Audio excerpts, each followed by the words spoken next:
मैं पटेल सर आपको next gen education की दुनिया में स्वागत करता हूं। आज मैं आपसे किसी सिद्धांत की नहीं बल्कि एक कहानी की बात करना चाहता हूं। एक ऐसी कहानी जिसमें शायद आप अपने बच्चे को, अपने बचपन को या अपने घर को पहचान लें। सुबह के 7 बजे हैं। शहर की एक ऊंची इमारत में 2.5 साल का आरव रो रहा है। माँ रसोई और लैपटॉप के बीच फंसी हुई हैं। पापा मोबाइल पर मीटिंग में व्यस्त हैं। आरव के हाथ से खिलौना गिर गया है। उसे उठाने वाला कोई नहीं। कुछ देर बाद माँ मोबाइल थमा देती हैं। आरव चुप हो जाता है।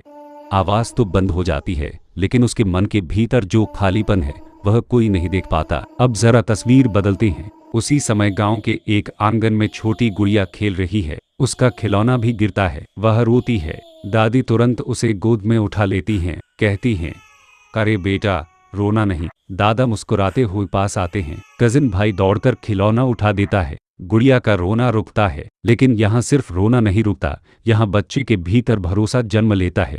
दोस्तों, टॉडलर की उम्र में बच्चा बोलना नहीं, महसूस करना सीखता है। वह देखता है कि जब मैं रोता हूँ तो मेरे साथ कौन खड़ा होता है। अब बात करते हैं कजिन्स की। अक्सर हम कहते हैं ये बच्चे बहुत छेड़छाड़ करते हैं, लेकिन जरा ध्यान से सोचिए। जब कजिन खिलौना छीन लेता है, जब कोई मजाक करता है, जब छोटी सी तकरार होती है, तो बच्चा क्या सीखता है? गुड़िया गुस्सा करती है, हाथ उठाने ही वाली होती है। दादी कहती हैं, मारने से नहीं, बोलने से बात बनती है। गुड़िया रुकती है, कहती है, मेरी गुड़िया दो। कजिन हंसते हैं, माफी मांगते हैं। उस एक पल में गुड़िया सीख जाती है धैर्य, सहनशीलता, समस्या का समाधान और साथ रहना। यह छेड़छाड़ नहीं है, यह सह अस्तित्व की ट्रेनिंग है, यह जीवन की तैयारी है। शाम को दादी कहानी सुनाती हैं, किसी राजा की कहानी नहीं, एक ऐसे इंसान की कहानी जो माफ करके जीत गया। गुड़िया पूछती है, दादी उसने माफ क्यों किया? दादी कहती हैं, क्योंकि उसका दिल बड़ा था। गुड़िया सो जाती है। कहानी उसके दिमाग में नहीं, उसके स्वभाव में उतर जाती है। यहीं पर हमें समझ आता है कि दादा दादी सिर्फ देखभाल करने वाले नहीं होते, वे बच्चों के पहले सोशल प्रोफेसर होते हैं। वे भावनाएं सिखाते हैं, सहानुभूति सिखाते हैं, मूल्य सिखाते हैं। अब जरा तुलना कीजिए।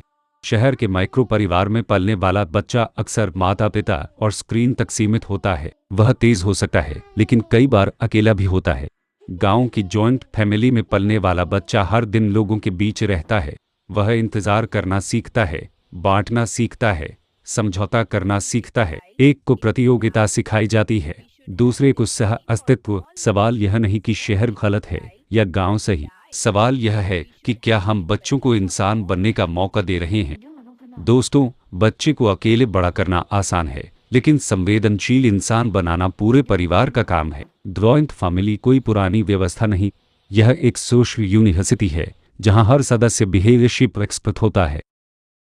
अगर शहर में रहते हुए भी हम बच्चों को दादा दादी का समय, कजिन्स की शरारत और रिश्तों की गर्माहट दे सके, तो हर आरव भी संतुलित और संवेदनशील इंसान बन सकता है।